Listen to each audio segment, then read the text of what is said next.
Right now, the absolute greatest threat to a company's sensitive data isn't, some rogue hacker executing a brilliant zero-day exploit.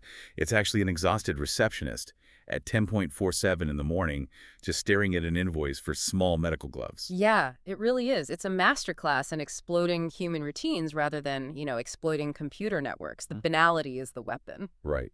And that is exactly what we are getting into today for you listening.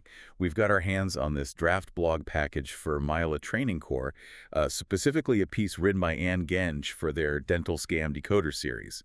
And the whole topic is fake dental supply invoices. Which sounds super niche at first. Exactly, yeah. Right. So before you think, well, I don't run a dental clinic, I'm just going to skip this one, definitely stick around. Yeah. Because while this material uses a dental practice as its case study, the mechanics of these scams, and honestly, the human psychology making them so effective, it applies to absolutely anyone. Oh, 100%. Anyone who processes information or pays bills. Or just manages a chaotic inbox, right? Yeah. If you have ever felt rushed while trying to clear a backlog of emails, this deep dive is really going to change how you look at your screen. The principles of social engineering here are completely universal.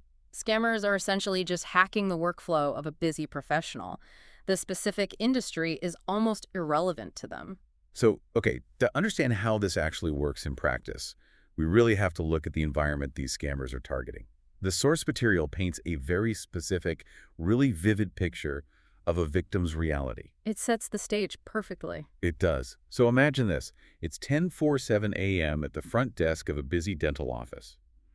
A patient who just finished their appointment is standing right there at the counter trying to pay their bill and book their next visit. Meanwhile, you've got a hygienist urgently asking for a chart for her upcoming 11 a.m. patient. The phone is probably ringing too. Always ringing. And an assistant has just dropped a sticky note on the receptionist's desk mentioning that they are running critically low on small gloves. Right, so the cognitive load in that exact moment is completely maxed out. You have all these multiple competing priorities, and every single one of them feels like it requires immediate attention. And right at that exact moment, an email pops up in the inbox. It looks incredibly boring. It's just an invoice for dental supplies from a company name that sounds, vaguely familiar. Just another administrative task. Exactly. It's asking for a balance due, and there's a little note saying payment is required immediately to avoid a disruption in supply shipments. And the items on the bill. Totally generic things. Gloves, gauze, masks. In that scenario, it fits the Canadian Anti-Fraud Centre's definition of a false billing scam perfectly. I mean, the core definition is really simple. It is the receipt of an unsolicited invoice and a demand for payment for products or services that were never actually requested. Okay, let's unpack this for a second because I'm stuck on something here. Yeah. If I get a bill at my house for a huge flat-screen TV I didn't buy, I toss it. I know I didn't buy a TV. Yeah. So why are smart professionals blindly paying for phantom gloves? I mean, this isn't just a chameleon blending into the boring wallpaper of a Tuesday morning. It's someone explicitly asking for money. Why doesn't the team instantly notice it's fake? What's fascinating here is that you're looking at it from the perspective of an individual at rest, right? Rather than an employee in motion. Oh, that makes sense. Yeah, $1 million invoice for a massive piece of heavy machinery, that would definitely trigger alarm bells. But a $200 invoice for small gloves, especially when you literally just got a sticky note saying you need small gloves, it doesn't trigger anything. It just looks like another piece of administrative friction. Exactly. Just friction to clear away so you can get back to the actual human patient standing right in front of you. This is the path of least resistance. Just want the task off your desk. The goal of the scam is simply to make the invoice look routine enough to bypass the scrutiny of a highly distracted worker. I mean, scammers are banking heavily on the fact that the person paying the bills is very likely not the exact same person who unpacked the boxes of supplies in the back room 2 weeks ago. Right. In any busy office or small business, those roles are totally fragmented. The front desk doesn't necessarily know what the inventory room ordered. Exactly. So we have a heavily distracted target, and the scammer is really leaning into the mundane nature of the request. Let's look a bit closer at the anatomy of the scam itself. What are the actual red flags buried in these fake invoices? Well, the source outlines a few key indicators.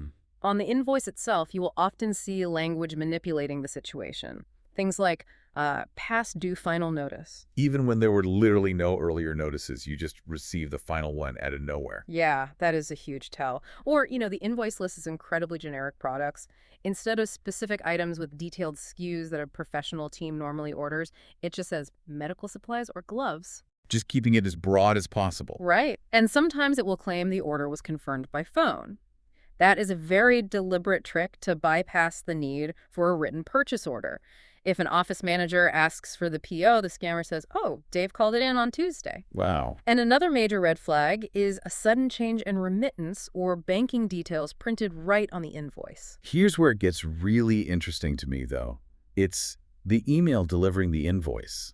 The display name might say something like premium dental supplies, but when you actually hover over the address, the domain is slightly off. Usually by just one letter. Right. It has an extra letter. Or it's a generic free address like exdentalsupply@gmail.com. It blows my mind that people miss this. It's literally a free email account. How does someone gloss over that? It really comes down to how our brains are wired for visual pattern recognition. To save cognitive energy, our brains don't read every single letter of a word. We look at the first few letters, the last few letters, and the overall shape of the word, and our brain just fills in the blank. That is wild. Scammers are essentially weaponizing our biology against us. They absolutely are. When you are rushing to answer a ringing phone, your brain sees dental and supply in the address and just assumes it is legitimate. Legitimate national suppliers, of course, do not conduct their corporate billing from a free webmail account. So the scammer is totally relying on our visual filters failing us when we are tired or rushed. And the Federal Trade Commission, the FTC, specifically warns about this exact tactic targeting small businesses. They note that scammers send these fake invoices hoping the person handling the bills will just process it as part of the massive pile of daily paperwork. Just blend it right into the chaos. Yeah. The FTC also points out that the past due notice is explicitly designed to add confusion and urgency to the mix. I wonder, though, how much of this relies on sheer panic versus just terrible record keeping in the office. Because honestly, if I see final notice and a threat of a supply hold, I'm panicking a little if I think I forgot to pay something critical for the business. It is overwhelmingly about the intentional manipulation of urgency. Scammers apply that pressure claiming payment is required immediately to avoid a supply hold because they know how vital those supplies are. Oh, right. No gloves, no work. Exactly. If a medical or dental practice doesn't have gloves, they cannot legally or safely see patients. Revenue stops. It is a complete operational disaster. So the stakes are incredibly high for the victim. Very high. They are hoping that the urgency forces someone to pay the bill before taking the time to double-check the approved vendor list or, match the invoice to a specific purchase order. They exploit the victim's intrinsic desire to be helpful and keep the business running smoothly. Up to this point, we've really been talking about this as a financial annoyance. Like you pay $200 for phantom gloves, you lose $200. Frustrating, sure, but probably not the end of the world for a successful business. But the Myla training source escalates the stakes significantly. Because it's rarely just about the $200. Right. According to CISA, that's the Cybersecurity and Infrastructure Security Agency, these fake invoices are very often highly sophisticated phishing attempts. So the fake invoice is essentially a Trojan horse.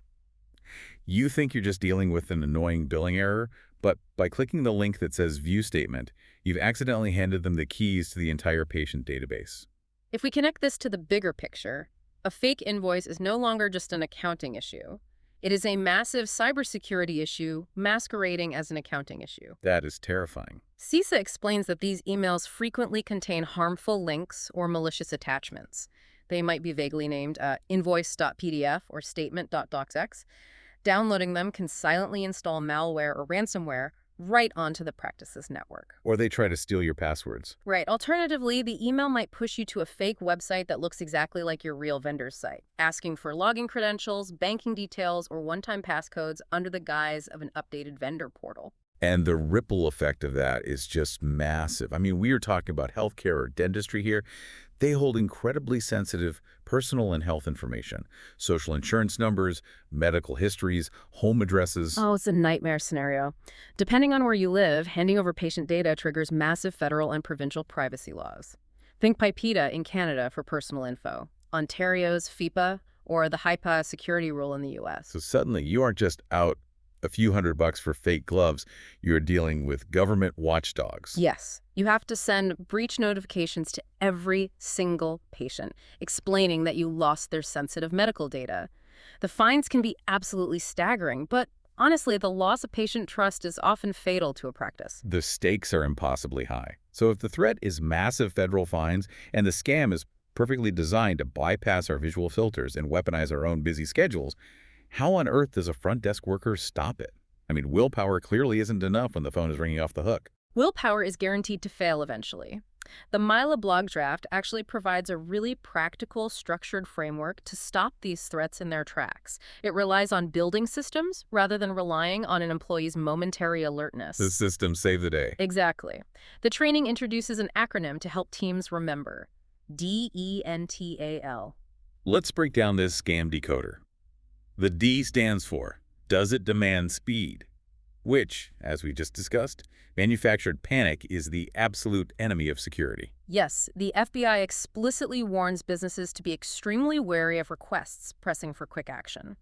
If someone is rushing you, they are almost certainly trying to bypass your critical thinking. That makes total sense. Moving to E, that stands for examine the details. So this means forcing your brain out of that automatic visual pattern recognition mode we talked about earlier. Right, you have to actively and consciously check the vendor name, hover your mouse over the email domain to see the real address, and look closely at the products and pricing to see if they actually match your historical orders. It's all about intentional friction. So next is N. Notice what is being requested. Is it just a straightforward request for money? Or are they asking for banking changes, new login credentials, or pushing you to download a strange file? And CISA points out that requests for credentials or downloads deserve extreme scrutiny because of those severe malware risks we mentioned. Okay, the T is one of the most critical steps, I think. Take it out of band. This is a huge one. It's such a great concept. This is like getting a sketchy text from your bank saying your account is locked, and instead of clicking the link in the text message, you literally flip your physical debit card over and call the 1-800 number printed on the back. Both the FTC and the FBI strongly recommend this exact kind of out-of-band verification. But let me challenge how this works in reality for a second. How does a busy receptionist realistically implement this pause when the hygienist is tapping her foot waiting for a chart? The friction of stopping everything to hunt down a phone number seems like a huge ask. It is a lot of friction, which is exactly why the text emphasizes that the safest first move is a deliberate, calm pause. You cannot expect an employee to invent a polite way to delay a task while they are actively under pressure. Right, they'll just default to paying it to make the problem go away. Exactly. So the training suggests providing the team with a pre-written, authorized script. Oh, a script they can fall back on without having to even think about it. Yes. A phrase as simple as, before we process this, I'm going to verify it through our normal vendor process. Having that phrase memorized and having management actively support its use, it completely removes the pressure of the moment. It gives the employee explicit permission to hit the brakes. Yes. And to take it out of band means if you get an email about a changed account number, you never reply to that email. You look up the vendor's phone number in your own internal trusted files, never the number printed on the suspicious invoice, and you call them directly to verify. You use a separate trusted channel that the scammer completely does not control. Okay, continuing the acronym, the A is ask, is this normal for us? Does this bypass our usual approval process? I mean, every office should have a clear understanding of who actually orders the supplies and who is authorized to approve payments. And if the person looking at the invoice doesn't know the answer to those questions, the invoice simply waits until they do. Perfect. Finally, the L stands for log it and escalate it. You document the specific details, the date, the sender's email, the amount requested, and you escalate it to the designated person, whether that's the practice manager, the owner, or the IT provider. CISA highly recommends standardizing this kind of training so staff feel genuinely empowered to recognize and report these attempts rather than just deleting them and moving on. So what does this all mean for the team dynamic? Because this transitions us away from the mechanical steps of spotting a scam and gets to the really messy human element of all this. Yeah. How should teams actually interact when a threat is identified? And maybe more importantly, what happens if someone actually falls for it and clicks a malicious link? The source material is quite adamant about a specific what not to do list. Mechanically speaking, do not call the number printed on the suspicious invoice. Right, we covered that. And do not hit reply to the email and ask, did we order this? Because doing so simply confirms to the scammer that your email address is active and monitored. You will just end up on way more target lists. You're essentially waving a flag saying, I'm here, I'm vulnerable, and I'm engaging. Yeah, exactly. But the most crucial part of the text emphasizes a cultural rule. Do not blame the person who noticed the scam or fell for it. Escalate the issue without blame. The suggested team phrase is, I'm escalating this because it does not match our usual process. Notice how it frames the situation as a process anomaly, rather than a personal failing of the employee. Yes, it takes the heat off the individual. I have to zero in on this blame-free aspect, though, Yeah. because it is absolute human nature to panic and point fingers if someone clicks a bad link, and suddenly the entire patient database is locked up by ransomware. Everyone's stressed, the business is at massive risk. Why is the no staff shaming rule treated as such a critical cybersecurity defense? This raises an important question about organizational psychology. Fear of blame directly and inevitably leads to cover-ups. Remember, a fake invoice does not need to fool the entire practice. It only needs to reach one distracted person at exactly the wrong moment. At 10:47 a.m. when the gloves are running out. Precisely. If an employee clicks a malicious link or downloads a fake invoice attachment and their immediate reaction is sheer terror that they will be publicly shamed, yelled at, or fired, what are they going to do? Oh, they're going to hide it. They will quietly close the window, clear their browser history, say absolutely nothing to anyone, and just pray that nothing bad happens. Oh, wow. So the malware just sits in the system entirely unnoticed, doing its damage while everyone just goes about their day. The infection spreads silently, specifically because the employee was too afraid to report it. A strong security culture absolutely requires psychological safety. That makes total sense. If someone makes a mistake, and they will, because scammers are very, very good at what they do, they need to feel comfortable immediately raising their hand and saying to the IT team, hey, I think I clicked something I shouldn't have. And that immediate, shame-free reporting is the only thing that allows the IT provider to instantly isolate that specific machine and prevent a total network breach. Exactly. The culture of the office is actually a functional, critical layer of the cybersecurity defense. That is profound. I never thought about workplace culture as antivirus, essentially. Now, what if the absolute worst-case scenario happens? An office pays the fake invoice or someone clicks the link, realizes they mess up, and bravely raises their hand. What are the actual steps a business needs to take? Time is completely of the essence here. You cannot ignore it or hope it resolves itself. If money was actively transferred, the very first step is to contact your financial institution immediately to see if the wire transfer or payment can be halted, frozen, or reversed. The National Fraud Centers always emphasize that. Your bank is always your first call. After securing the accounts, you need to meticulously preserve all the records. Do not let embarrassed employees delete the emails to hide the evidence. Gather the original emails, the fake invoices, any receipts, screenshots, and logs of communication. Because the authorities and your IT team will need all of that to investigate the breach. Exactly. Depending on your country, you report this to national authorities like the Canadian Anti-Fraud Center or the FBI's Internet Crime Complaint Center. And crucially, depending on what specific systems the malware accessed, you must immediately initiate your internal incident response process regarding any potential privacy breaches. Dealing with government regulators and bank fraud departments sounds so incredibly overwhelming, which really proves exactly why stopping it at the front desk with a simple, calm, systemic pause is so infinitely valuable. An ounce of prevention really is worth a pound of cure, especially when the cure involves navigating federal privacy regulators and explaining to hundreds of patients that their data was exposed. Absolutely. So, to bring this all together for you listening, we've really seen how scammers weaponize our own busyness against us. They don't necessarily need brilliant coding skills or highly sophisticated software. They just need us to be distracted, stressed, and try to be helpful in a chaotic environment. They hide right in the mundane administrative friction of everyday life. They disguise devastating threats as boring, everyday chores. And the key to protecting yourself, whether you run a multi-doctor dental practice, a small retail business, or just manage your own personal digital life, isn't just about installing the latest antivirus software. It's really about developing strong workflow habits. It's about remembering that dental framework to pause, verify, escalate, and document. And it is about creating an environment for your staff, or even just for yourself, where it is perfectly acceptable to hit the brakes and say, let's check this out a band first. And it requires cultivating a culture where honest mistakes are reported immediately, without the paralyzing fear of shame or blame. I mean, human error is an inevitable part of doing business, but a silent cover-up is what turns a simple mistake into a catastrophic disaster. We started this deep dive talking about how reality differs from those dramatic Hollywood heist movies. There's no tense music playing when a fake $200 invoice for generic medical gloves silently slides into an inbox on a Tuesday morning. But as we've learned, that boring little email has the power to compromise an entire business, triggering massive privacy breaches and devastating financial loss. It really makes you wonder in your own life, whether you're sitting at your desk at work or just scrolling through emails on your phone at home, what boring, everyday routines do you rush through without a second thought, simply because you're too busy to pause?